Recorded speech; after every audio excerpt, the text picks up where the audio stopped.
तुम्हारी हिम्मत कैसे हुई आने की? निकल जाओ, गेट आउट।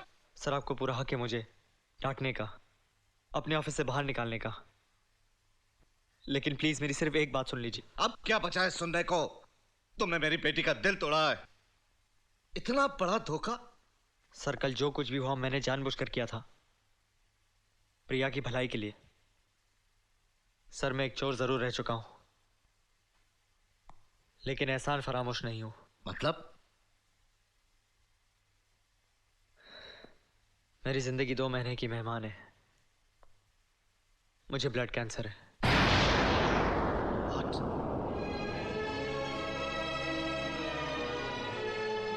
Blood cancer?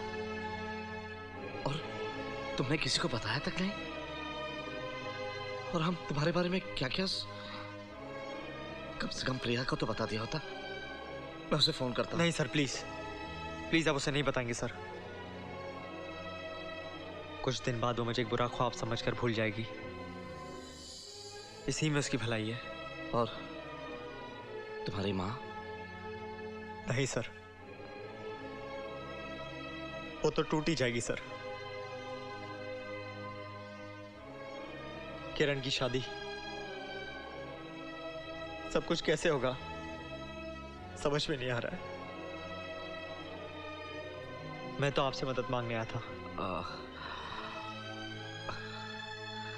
किस्मत के लिखे को कौन बदल सकता है करण? काश मैं तुम्हारी मदद कर सकता, लेकिन मेरे भी हालात ठीक नहीं है। मैं मजबूर हूं करण। ये ऑफिस, ये रुतबा, ये सब दिखावा है, महज एक दिखावा। हाँ, एक रास्ता है, लेकिन अपने परिवार की खुशी के लिए इंसान कभी कोई ऐसी गलती कर बैठता है जिसका जुर्माना उसे जिंदगी भर देना पड़ता है। एक आदमी है देवराज, जो मुझे कई सालों से ब्लैकमेल कर रहा है, और अब तो नौबत ये आ गई है कि अगर मैंने उसकी डिमांड्स पूरी नहीं की तो शायद मुझे ये घर भी बेचना पड़े। प्रिया, जिससे तुम इतना प्यार करते हो, समझ में नहीं आता उसका क्या होगा। देवराज ने वो सबूत एक तिजोरी में रखे हुए हैं।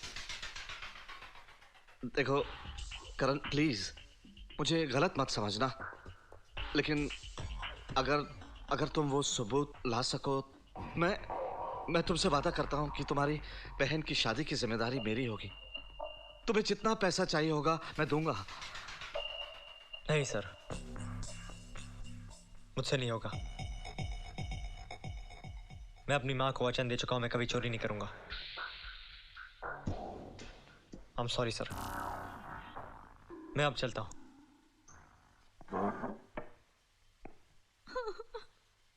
नहीं बेटे नहीं, चुप हो जा। अरे इससे क्या हुआ? भैया भैया मुझे शादी नहीं करनी। क्यों? नहीं भैया, मुझे नहीं करनी। माँ what's the problem?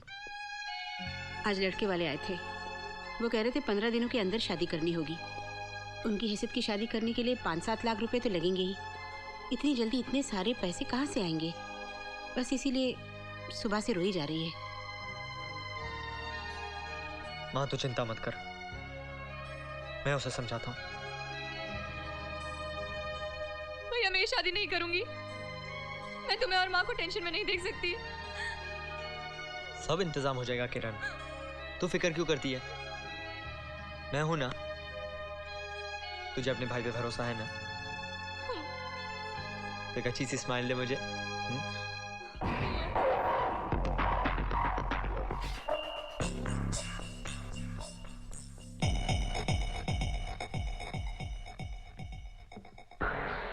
Oh Karan, sir मैं तुम्हारा ये एहसान जिंदगी भर नहीं भूलूंगा। आप मुझे सिर्फ इतना बताइए कि मुझे क्या करना है। देखो करण, मैंने पहले भी कई बार कोशिश की कि वो सबूत मेरे हाथ लग जाए, लेकिन वो तिजोरी जिसमें वो सबूत है उसे आज तक कोई खोल नहीं सका। ये उसकी फाइल है। सर ये तिजोरी तो जर्मन में है, 1960 में बनाई गई थी। इसे तो सिर्फ 3 आदमी खोल सकते हैं। एक देवराज जो इस तिजोरी का मालिक है, दूसरा थॉमस लिंडवॉक जिसने तिजोरी बनाई, और तीसरा कौन? तीसरा मैं। Thank God. Don't worry sir, आज रात को फाइल आपके हाथों में होगी। बाय। हेलो। देवराज, ठाकुर बोल रहा हूँ। हाँ बोलो ठाकुर। आज 10 दिन पूरे हो गए हैं। भाई के 2 करोड़ अभी तक नहीं पहुंचे। क्या करूं ठाकुर, अभी तक पैसों का बंदोबस्त नहीं हुआ। तुम अच्छी तरह जानते हो देवराज, भाई की किताब में गलती की सजा सिर्फ मौत है। क्या मौत? मौत जब देखो मौत।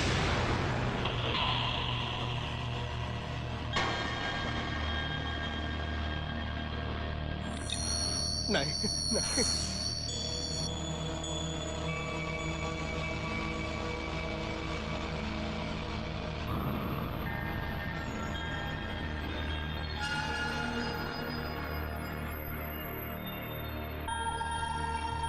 माँ, मैं जानता हूँ मैं जो करने जा रहा हूँ उससे तेरा दिल जरूर टूटेगा, पर मेरे सामने और कोई रास्ता नहीं है।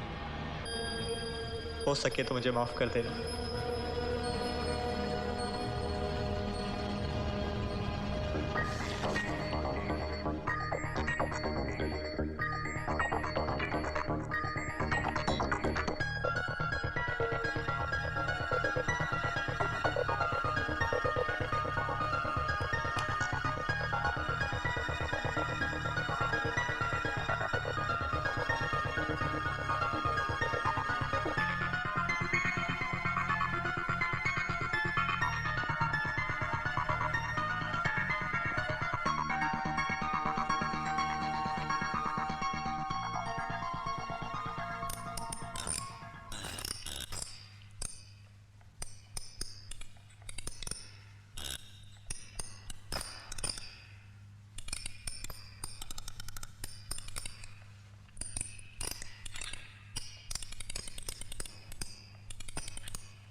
माचिस मिलेगी क्या?